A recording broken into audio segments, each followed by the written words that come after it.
Kia ora koutou, tēnā koutou, tēnā koutou, tēnā tātou katoa. Greetings and welcome everyone. Apologies for the slight delay in the beginning of our panel session, but we're delighted to have this august group of panellists and also to have Cabrini Makasiale, who will be chairing this panel session. Just one thing to orient us to the panel. The theme that we're asking the panellists to reflect on, and then us as participants will also be invited to reflect on, is the statement by Hobson of He Iwi Tahi Tātou. His statement in 1840 on the signing of the Treaty of Waitangi, that the treaty signified we are all one people. A controversial notion in 1840 and a controversial notion in 2013. So let's see what the panellists make of it, but first over to Cabrini. Kia ora.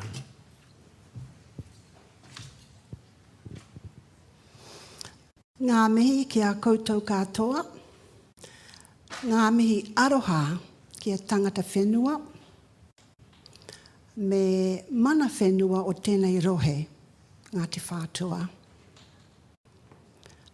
Ngā mihi mahana ki a tātou tau iwi. Greetings to each one of you and the peoples of your country of origin, wherever you've come from, to this land. We greet those who are living and those who have died. And for our opening waiata or song prayer, just to alert you, the first verse is in te reo, the second verse is in English, and the third verse is in Samoan. A good knowledge of phonetics will get you through. The tempo is somewhat, it'll be up there. Yeah, the tempo is somewhat evangelical. We apologise if you like the traditional, classical or otherwise. Thank you, Tom.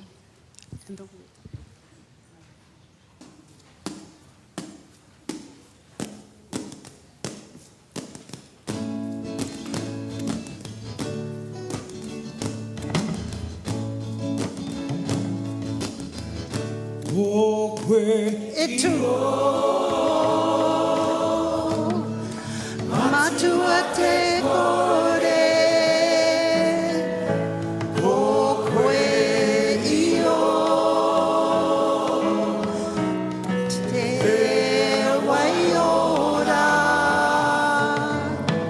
o koe io, te pukena, te kaihanga o ngā mea katoa.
Kia ora.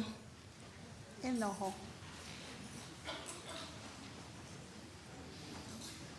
I won't be doing any introductions. Each speaker will do what they wish to do or intuit to do and keep the stream flowing. That's all my job is.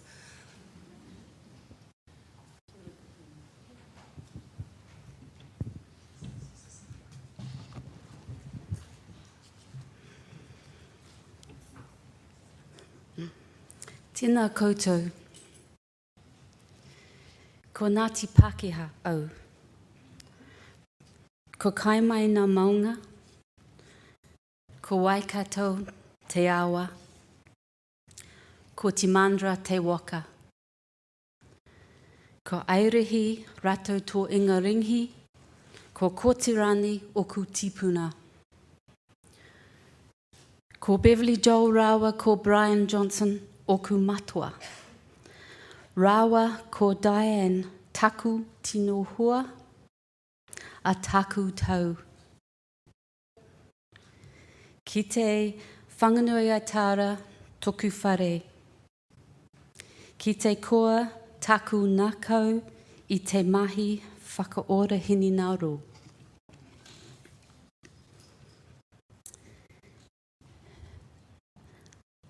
In discussing We Are One People, I am picking up the words of a contemporary cultural theorist, Judith Butler, who talks about giving an account of oneself. She discusses this as an ethical position, not possible, or perhaps forsaken if we define ourselves in terms of dominant social and political forces. I am Pākehā only in Aotearoa. I do sometimes feel English or Irish. Only in this country am I identified as Pākehā, descended from settlers, pacifist brethren who arrived in the 1840s.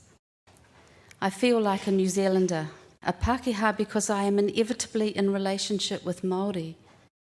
It is this relationship that identifies me as Pākehā. Māori and Pākehā are not one people, and our communities consist of a diversity of singular and group identities. I introduced myself as partner to Diane. This relationship adds another dimension to my identity and invites you to recognise or categorise me according to your frames of reference regarding gender, sexuality, and human nature. The cultural theories I discuss here argue that when we encounter another, not the same as me, we might guiltily suppress our aggression, or we might recognise this inevitable difference as a space in which to find relationship from an ethical position of equality and from a personal ethic of accounting for oneself. Considering Governor Hobson's decree, We Are One People, in the light of contemporary cultural theory, which discusses the end or demise of a universal or a collective ethos, I see we are not one people. Māori and Pākehā communities consist of a diversity of individuals and groups. I am discussing my conclusion that each of us is singular and that we consist of diverse identities, that being one people requires an acceptance of a social norm that is prescribed by a universal morality that did not or no longer exists. That in order to live ethically, to be a subject in relation to another subject, we must each think from a singular self-consciousness and create in ourselves a capacity to be reflexive and to critique. To be reflexive is to think at and through the limits that create how we come to see, how we come to categorise, how we come to understand and relate to the world and ourselves. To develop a capacity to consider one's own reactions and to consider what is true. Cultural theorists such as Michael Foucault and Judith Butler have considered and debated the singular experience in relation to the we of the collective, not the I of contemporary individualism, but the eye of self-consciousness and personal accountability. They observe that we are not one people living by a collective universal morality or ethos other than some residue, an anachronism from a past now changed by social forces of production and developing human consciousness. What remains is a simulation of this universality that is enforced or insisted upon, a morality that attempts to persuade us, even violently, to maintain the appearance of its collectivity. Butler discusses the relational conditions in which one is asked to give an account of oneself, conditions and situations where otherness does not automatically or necessarily produce a response of fear and guilt. In this situation, the question is, who are you? Kia koe? The encounter with the other here functions as a form of connectivity without necessarily involving identification or empathy. And this provides the basis of subjectivity and all social activity and relations. This is discussed as an ethical position, to not know the other, listening for their expression of self and their identity. But normative recognition persists, according to Foucault. Norms condition the possibility of recognition. It follows then that we are disposed to seek out, value and privilege certain types of recognition over others. Government, the law and the texts, theories and the practices of power move in time and space across the body of the subject, disposing and evaluating different forms of recognition. And so we must critique and question these descriptions of ourselves, of how things come to be, so that I am accountable for who I am, for what I do. Butler writes, I cannot explain exactly why I have emerged in this way, and my efforts at narrative reconstruction are always undergoing revision. There is that in me and of me for which I can give no account. But does this mean that I am not accountable for who I am, for what I do? If I cannot fully account for myself, cannot fully know how I come to be myself, then a space opens for ethics, for acknowledging a relationality that binds me more deeply to language and to you. That the other who is not me, who does not reflect me to myself, who blinds my sense of self, means I must become reflective about or attain a reflexive relation with regard to myself, with regard to what I say and the conditions which make speaking possible, thus developing an ethical disposition. Reflexivity comes about when confronted with an object, another, or some part of my psyche, that is similar but turns out to be another self-consciousness, another being. It is only when the object of this self-consciousness turns out to be another self-consciousness that history can be said to begin. It is only from the moment there is a contradiction and dialectical antagonism that history and thus development and change become possible. I am reminded of the concept of taukumi kumi that we have been discussing yesterday.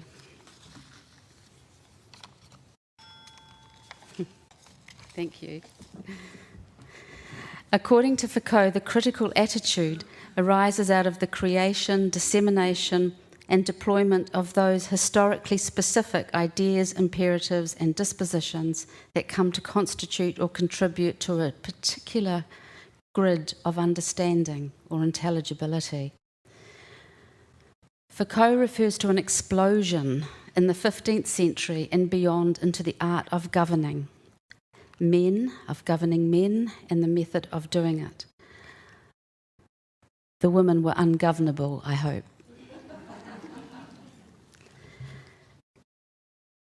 The art of governing and the method of doing it, how to govern a family, a house, cities, states, and also how to govern one's own body and mind. How to govern was a fundamental question which was answered by a multiplication of all the arts of governing and of all the institution of government. Foucault points out that just as the imperative to govern and the arts and techniques associated and developed in accordance with it were colonising social and cultural fields, there was a response that was highly contrary, asking extensive questions and considerations about how not to be governed. The art of governing produces both partners and adversaries, and one development along the adversarial plane, one definition of critique itself, was the art of not being governed quite so much. So to develop reflexivity is to consider, to understand how self and identity categories are informed by context which insist on norms. Reflexivity, to critique, to take account of oneself, is to question who is telling the truth. For cultural theorist Adorno, the question of the virtue of or ethical dimension to the critical attitude is not just about content, identifying what is just, what is human, what is the appropriate response to violence, but also a matter of the politics and ethics of speech, that we hold fast to the question of right and wrong and remain cautious about the fallibility of authority. I cannot be a singular consciousness, my own mind, if I or my community are being killed or killing. Then we might be a revolutionary movement. Butler resists any insistence on coherent identity, in a different sense from the we of resistance required for survival. Butler writes, becoming human is no simple task, and it is not always clear when and if one arrives. To be human seems to mean being in a predicament that one cannot solve. If the human is anything, it seems to be a double movement, one in which we assert moral norms at the same time as we question the authority by which we make that assertion. We then can only be one people in speaking out against that which makes us behave inhumanly. If we are one people, I suggest we can only be this in the sense that we share the experience of being different, singular, even within our own cultures, that all are human with capacity for self-consciousness, for self-identity, and the capacity to be reflective, to critique social norms and governance, that is, to question what is said to be true, to know that there are conditions that make truth-telling possible, and to know these conditions must be interrogated. Being one people, then, is not viable. This notion is not true. This notion requires a resignation, a submission by individuals and groups to a set of normative values, politics, rules, and identity categories that facilitate the myth of a collective ethos. For example, that we all share views on morality, or believe in one God, or that one ethnicity stands in for a nation. Thank you, Suzanne. I have one sentence. While people share the human condition and are we in this respect, in social, cultural, political and historical terms, we are not one people. Thank you. Tēnā koutou.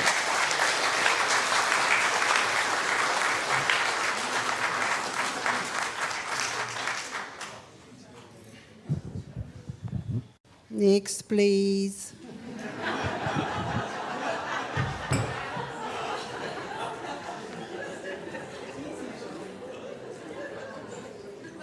This is the second time I'm up here today, so I will say Shalom Aleichem to all of you. I have two identities at least, and one is Chris Milton, whose father was Len Milton, whose mother was Hazel Milton. And my other identity is Yaakov ben Dov Halevi, in other words, Jacob, the son of the bear, who was a Levite. And so everyone with Lev in their name is my iwi. And I know there's one person here. And that iwi goes back, if you believe the mythology, to the time at least of Moses. I was raised in South Africa on the eastern seaboard, where the hills, the rolling green hills, come down to the sea, in a place called Eshowe, the place where the wind blows through the trees of the forest, the Schlinzer forest, within which and through which and around which we find the river, the Umschlatus, from which you will drink again and again if you have drunk there once. And I grew up with Zulus, and I grew up with people similar to myself, and I grew up with yet others. And what is important, I don't know. So I will talk now about where I was with We Are All One People. And I had many, many papers, not one, strewn across the table, and the cat walked back and forth across them many times. And I had neuroscience over here and racial hate studies over there, and I had it. And when I returned last night, I thought, this is not going to come together. So I went to sleep.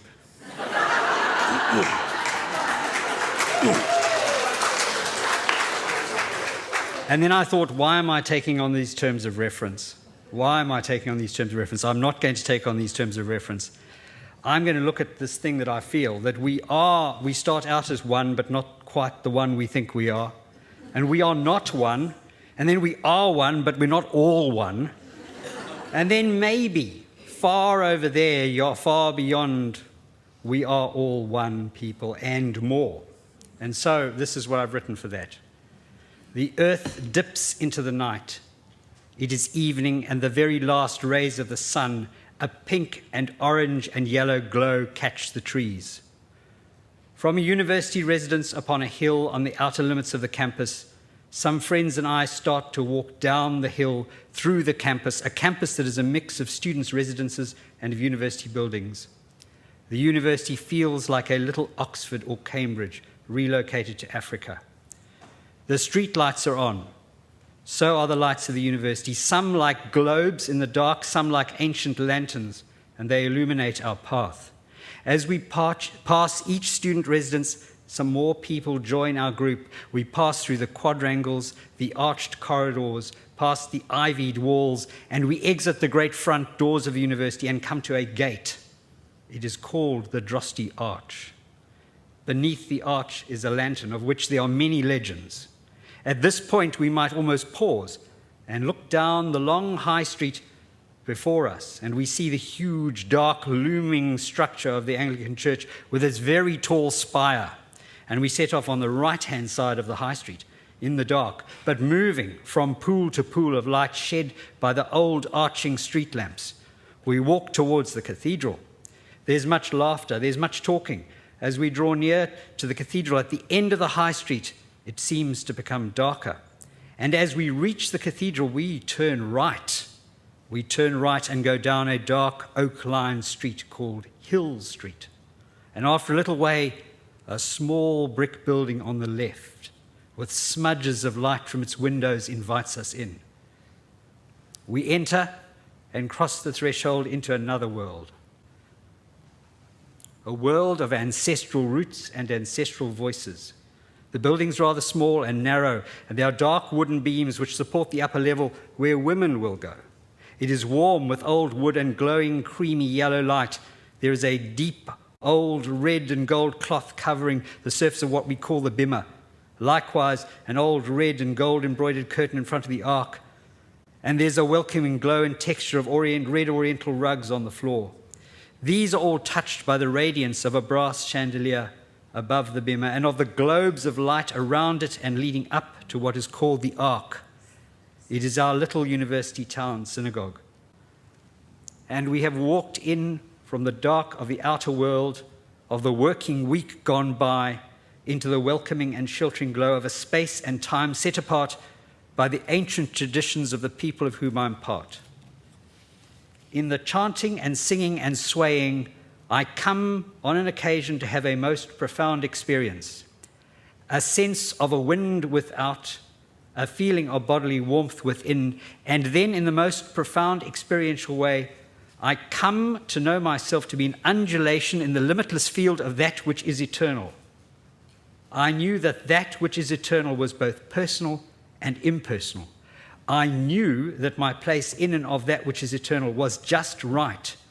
I knew that this was indeed the eternal and that it was a unity. I knew that I was unimportant, but that being unimportant was unimportant, and that paradoxically, the field of that which is eternal transcended these concerns and yet cherished me. I knew that all things, all people were part of this people, that we are all the same. With the utmost clarity, I knew that there was nothing to be feared about the past, the present, or the future. I knew that it was all just as it should be. I knew the most profound compassion for all things, people, and for myself. Within and part of this unity, all things were compassionately held together. In the weeks that followed this experience, it was carried over in some ways, and it felt as if my soul had been washed clean. I also experienced the most curious sense of knowing others in a quite intimate way, recognizing them somehow, and of feeling that what I knew they knew, and what they knew I knew. For some weeks afterwards, the clarity, joy, contentment, sense of connection and compassion endured. And then, very slowly, I watched it all slip away as the grip of mundane reality returned. This experience serves as one of several demonstrations to me, I've had more of these, that there is a spiritual inclination that knows and strives after the intimation that there is unity and compassion before and beyond the absurd and fragmented state of life. The experience occurs in myself as an individual, but is profoundly about commonality and oneness with all. It is developed and articulated and manifested within our culture. Being an individual and being part of a culture both serve as the ground and articulation of unity and compassion. But being both individual and part of a culture, they can, paradoxically, also distort and obstruct the spiritual inclination. I believe that this arises from a kind of forgetting, perhaps also a knowing not yet attained, that our individual status and our membership of a group are but a means to a spiritual end. Some of this forgetting is deeply ingrained in our neurology, in the wiring for the world which is the brain. And some of this forgetting is ingrained in our psychology, in our complexes and compulsions of our shared structural and dynamic unconscious. And some of this forgetting is ingrained in the dynamics of group, through which the people in the group, through fear and identification, place the group before people. My experience tells me that we share a transpersonal commonality. In its mundane form, that is the commonality of existential humanity and our collective unconscious. Paradoxically, the everyday developmental bio-psycho-social articulation of that commonality shapes us into diversity, and also paradoxically, this shapes us into discrimination.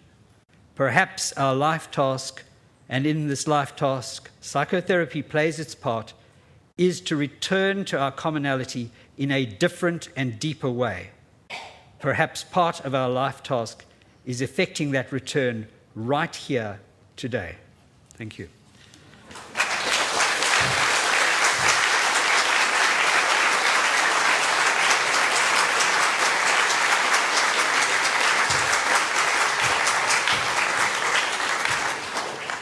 Always hard to follow a poet.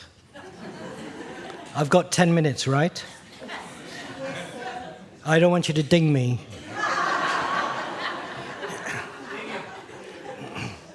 I'm sorry to say this. I'm very sorry to say this. But when she said earlier that, people will speak as they wish to, she was lying. She has given us all a little card as to how to speak and what to say. And I'm supposed to say name, child of, parents, the land, the sea, the sky that nurtured you. You traitor! Anything else that is part of your formation. So I will do that bit now.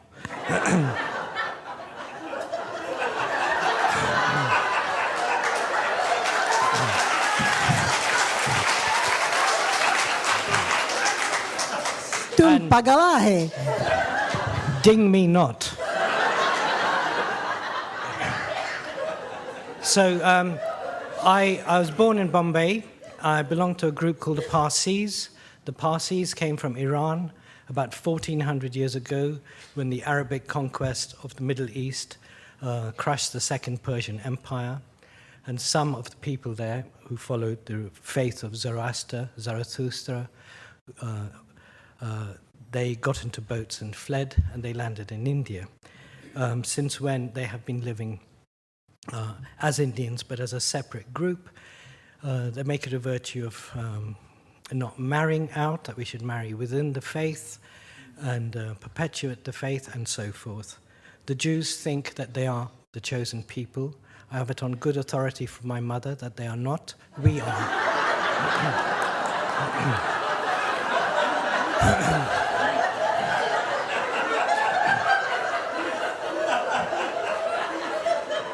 So when we talk about we are all people, there's a small we here,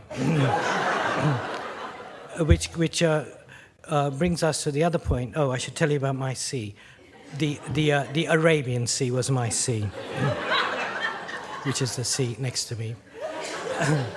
But it goes to tell us that it's a sort of paradoxical, contradictory notion, isn't it?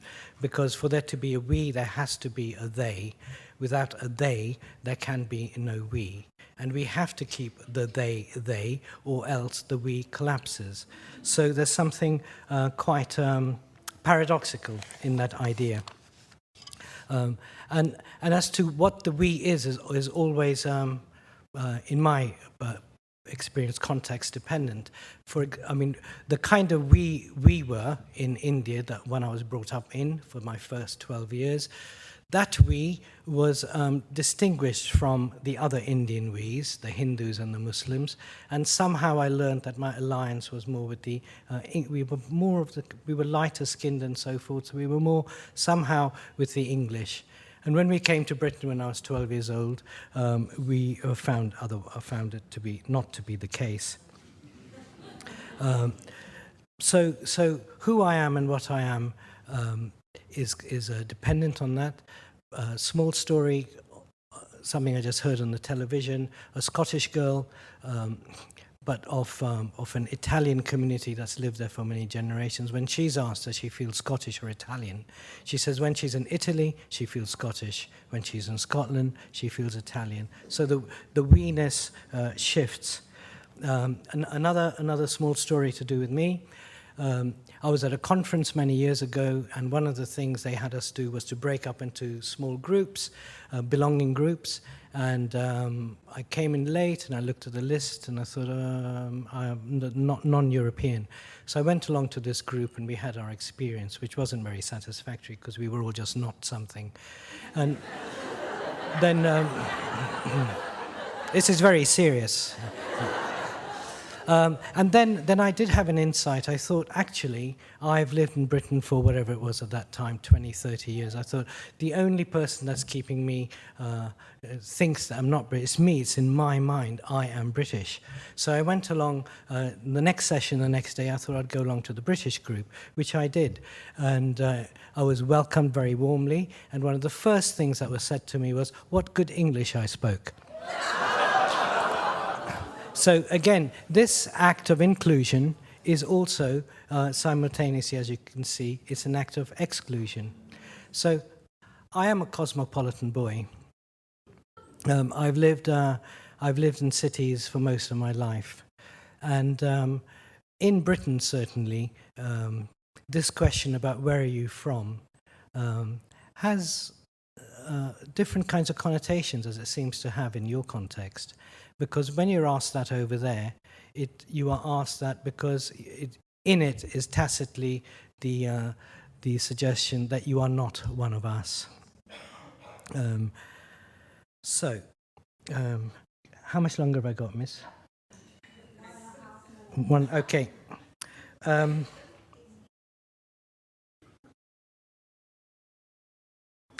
Okay, so all I would say, in group analysis, there is an idea about belonging, and belonging being part of our psychological well-being is necessary to it. But they do talk about it in a very simplistic way. And because to belong means to have a name.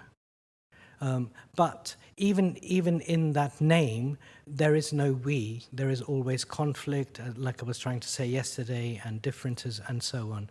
But also, more importantly, some people, the more powerful, have the capacity to name themselves, and others are named. And so sometimes you can choose your belonging, and sometimes you are placed in it. Thank you. Okay.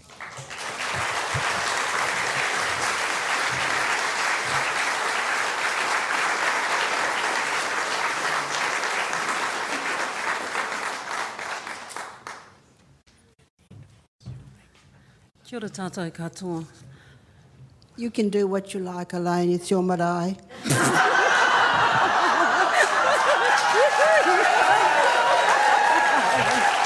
Thank you.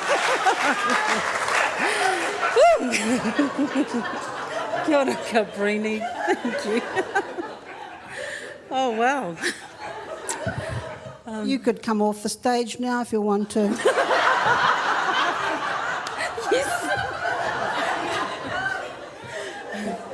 Well, I thought I could invite a party of people up here to join me.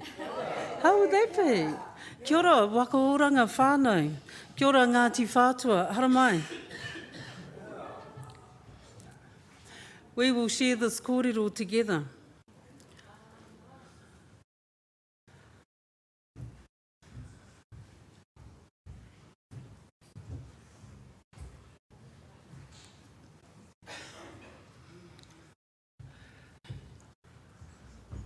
Ko maunga nui te maunga, ko māhuhu ki te rangi te waka, ko tama te ua te marae, ko Ngati Whatua te iwi, ko Alayne Hall ahau.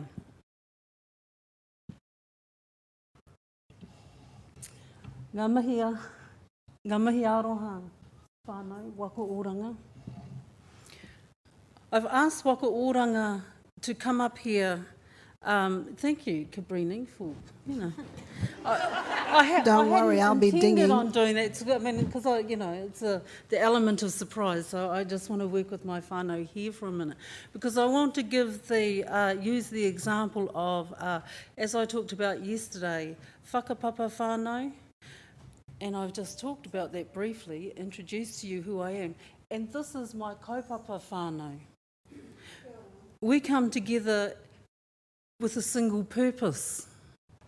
We come from our various hapu, whānau and tribes, but we come together with a single purpose. And that is to achieve the health and well-being for all Māori. But kia ora, thank you. I won't put you through much more, except a waiata at the end, of course. But I want to go back to what Governor William Hobson said when he greeted each of the chiefs. He iwi tahi tātou. Now I want you to think for a moment about what you think went through my mind when I read that or heard that for the first time. And I welcome any responses. Pardon? Bloody hell. Mm-hmm. That's not what I thought. Would anyone else like to have a go? Okay, the first thing that went through my mind was, well, that's very nice, Governor Hobson. But what did the chief say? What did the chief have to say in response to William Hobson?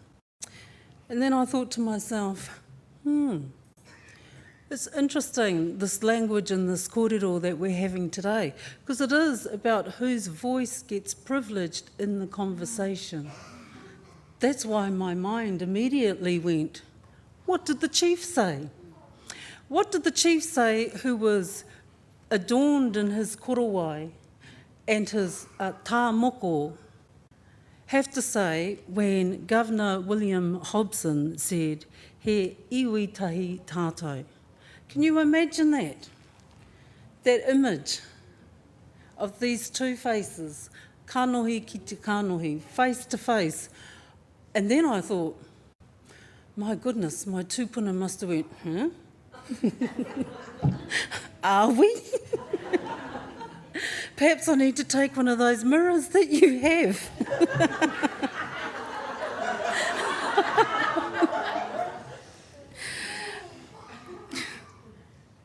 You know, so it is about whose voice gets privileged in the kōrero, in the discussion.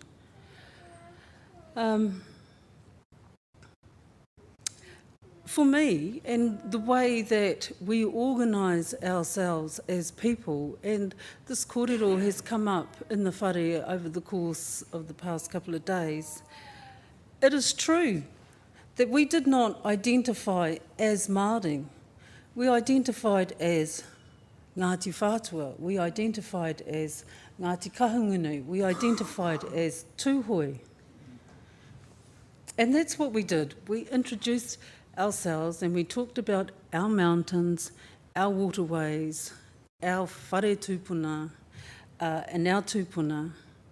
And what we were doing, what we do, we continue to do this, is saying, well, this is who I am. Now, who are you? We were defining the boundaries. We defined the boundaries of our relationships.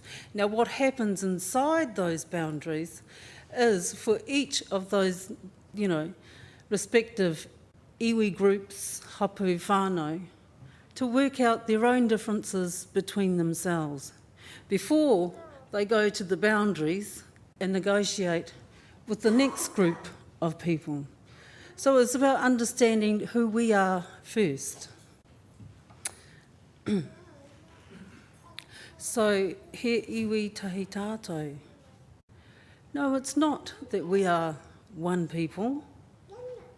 It is that we are different people and we need to learn to positively discriminate and have an understanding of who we are so that when we enter into relationship with others, we go in there clear about who we are so that we can come together as a kaupapa whānau with a single purpose. But to work, in order to come together as a kaupapa whānau, as we do in Waka Oranga, we have to be able to know who we are first. And then we have to understand what is the purpose, what is the tikanga of, what's the kaupapa of that whānau, and do I support that kaupapa? Is this something that I can relate to? Is this something that I can engage with? Are they friendly? Are they not friendly? So it is about setting the terms of engagement. It is about being able to discriminate positively.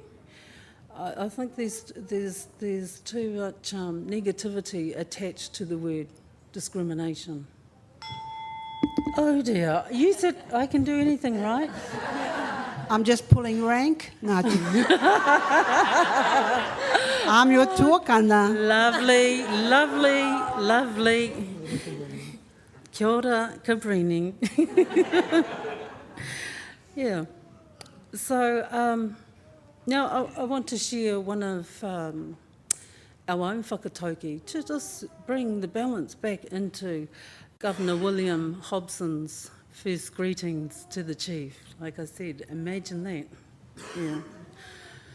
And the whakatauki goes, he aha te mea nui, he tangata, he tangata, he tangata. What is the most important thing? It is people, it is people, it is people. And it is true, we are all important. It's not that one is better than the other, And that's what the conference theme has been about, it has been about working through what makes us the same or what brings us together, and then what is it that is different about who I am. And if Dr. Rose Rangimārie Pere was able to attend, then she would no doubt give us a kōrero about mana ake, which is about our uniqueness, this gift of uniqueness. What are the unique contributes that I have that can add to this collective group of whoever we are. Yeah? Because on my own, Alayne Hall is nothing. It means nothing. I need to build upon that. I need to bring something to it, to the relationship, in order for it to grow. So, yeah, it is true that people are important. It is true that there are times that we need to come together with a single purpose. And we also need to have the opportunity to discuss to discuss and debate and flesh out what it is in our respective groups, in our respective rōpū, in our respective tribes, so that when we get to the boundaries, when we get to the interface of relationship with others, then we go well prepared. We go prepared to have the conversation. That is the starting point. Nō reira, kia ora koutou, kātou.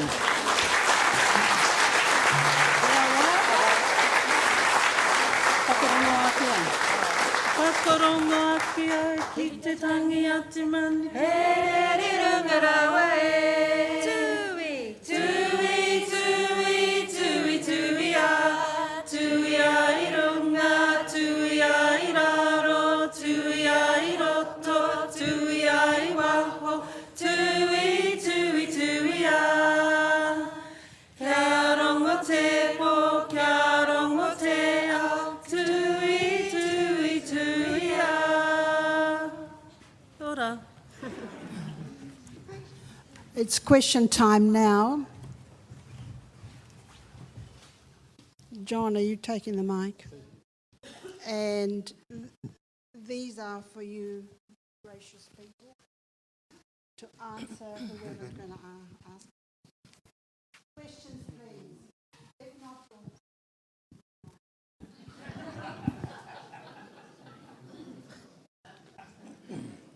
It's a bit phallic to me. Do you want to hold it? No, I'm phallic. I don't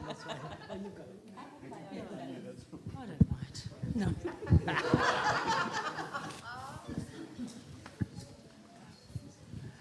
Farhad, I was struck by how you used humour to talk about what seemed to me to be clearly very painful situations.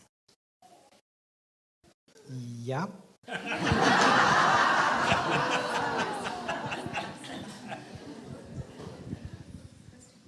This is going to be a long conversation.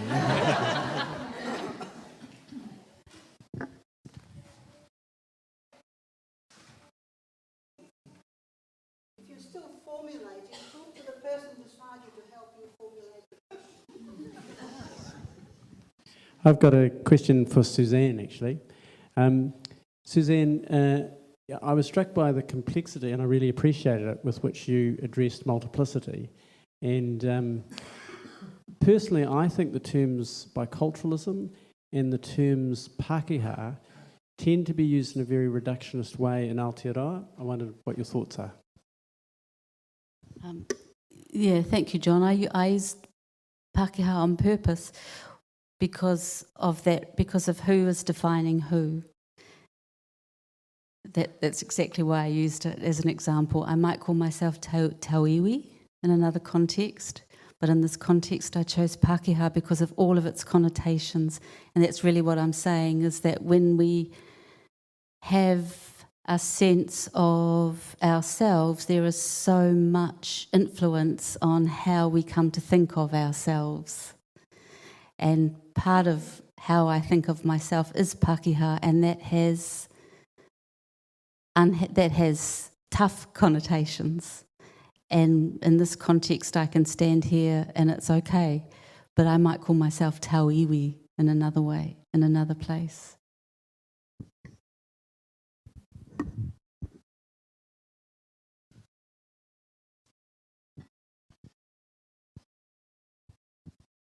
Kia ora tātou. I don't know why the word Pākehā scares Pākehā and horses, because it's a legitimate term, it's a good term, it's one that's coined by our ancestors at Waitangi long before the treaty was signed. I don't favour the word tauiwi because it means stranger. And in the Māori world, Pākehā are no longer strangers to this country. It's a treaty that allowed you to be here. But Pākehā is a legitimate term. We don't use the word white anymore in New Zealand. We used to. And nor do we use the word black, because Māori is a distinctive identity. It gives a sense of belonging. It gives you the sense who is tangata whenua in New Zealand. But Pākehā is a legitimate term. It's a good word. And despite what politicians say to wipe that word and call us New Zealanders, that's okay too. But the word that our ancestors put into place was the word Pākehā, not tauiwi. Tauiwi means those who have landed recently. So the recent comers after the signing of the treaty would be the people who are coming into New Zealand now. Kia ora, Hari. Thank you for that. I feel the strength of in your words.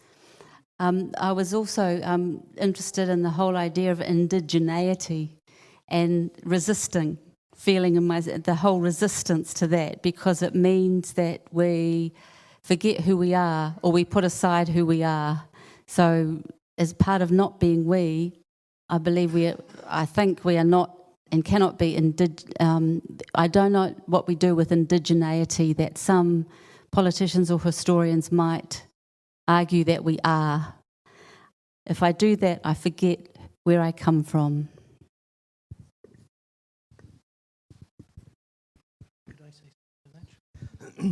That's interesting what you just said, because it makes me think about in Britain, where the terms black and white are employed to think about some of the difficulties of living together and so on.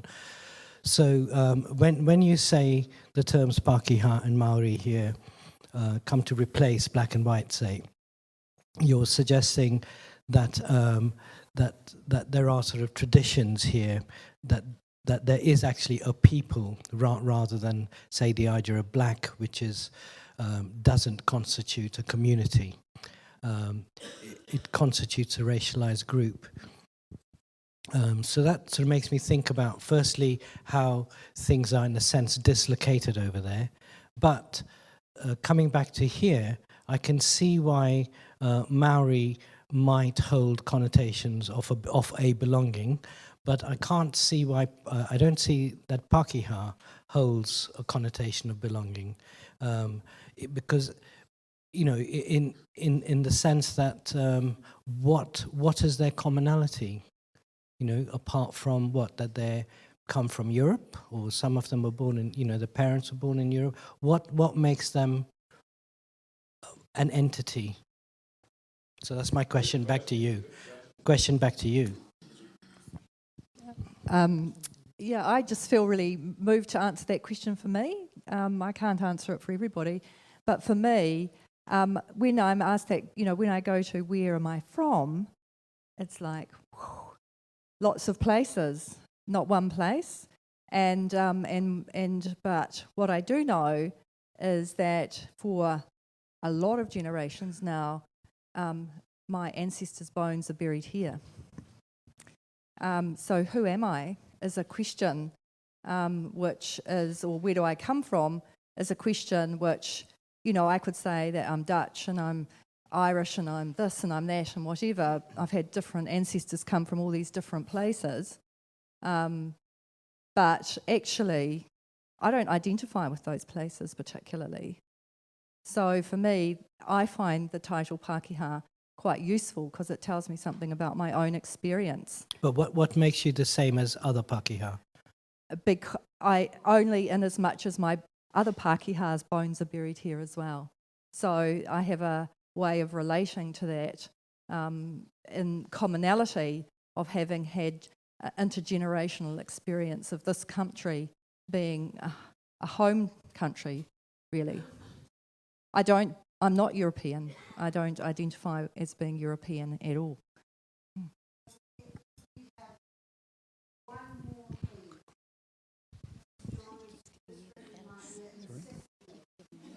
You want to say something? No. It's the lack. He's giving me his lack. They're everywhere. I just want to share a short story which will say everything I can't put into words. I went overseas for the first time to study in Zurich. I will never forget the first time I came home and the plane landed on this country. I wept and I clapped my hands. I am a New Zealander. One more down there.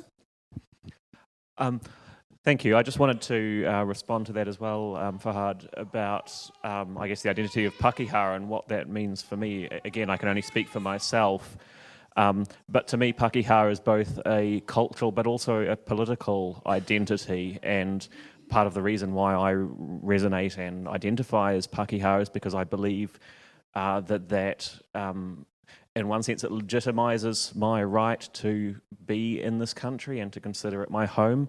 And on the other hand, it also, I feel, means that I carry certain responsibilities, that means that I have an obligation to the treaty and to the culture of tangata whenua, te tikanga Māori. So it's, yeah, like I say, it's both a political and a cultural identity for me, and I feel it very strongly. And I think, like many other New Zealanders, many other Pakeha, I feel it very strongly when I leave this country, and I become aware at perhaps an unconscious level of some sense of affinity for this land and for this people. Thank you.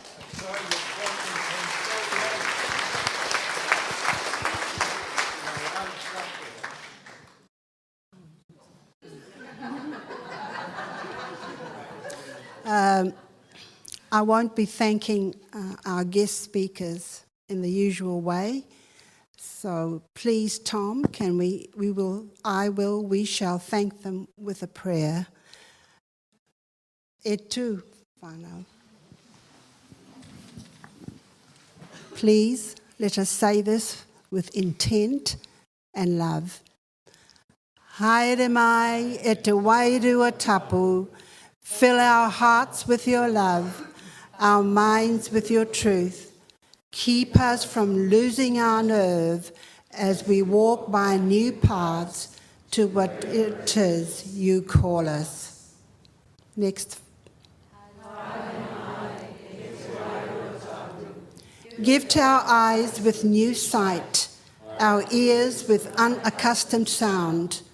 Let us not mistake our insights for all there is to know, as you continue to lead us to the complete truth. Next.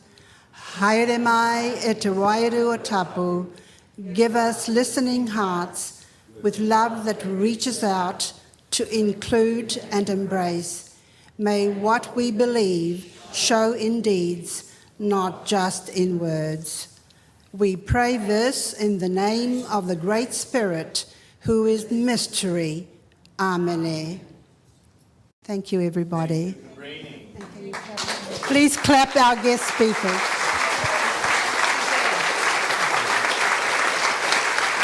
Thanks, Suzanne.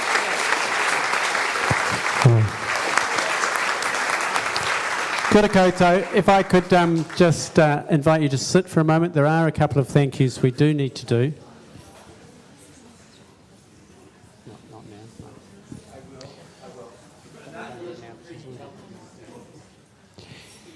Kia ora koutou.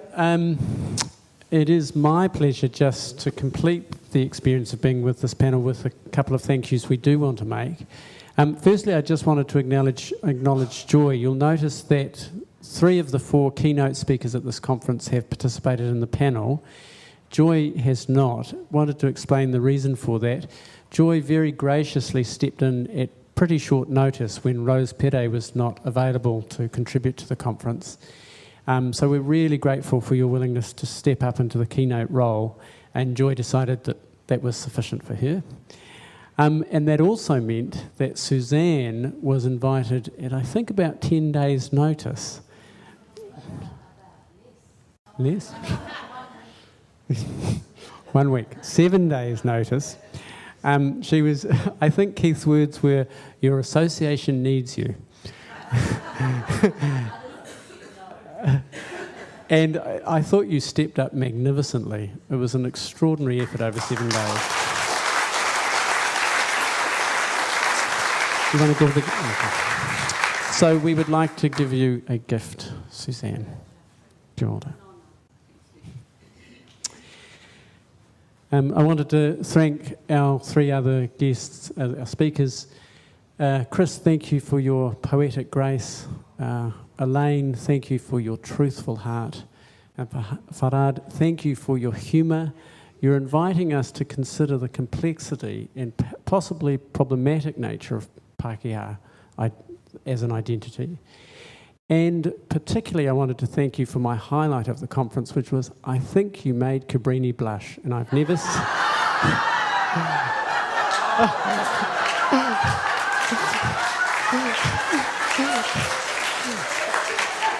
And I think I've done it too. And I have known Cabrini for 20 years, and I have never seen that before. It was fabulous. So lastly, I wanted to say to my darling friend Cabrini, I have to look at you.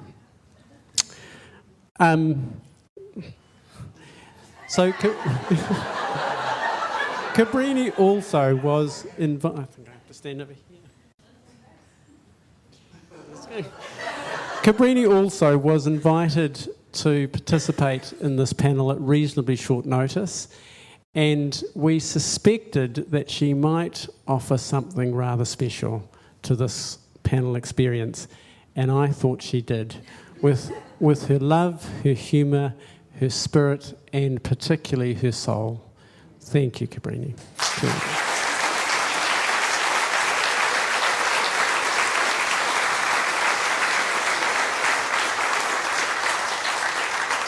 And Susan's got a gift.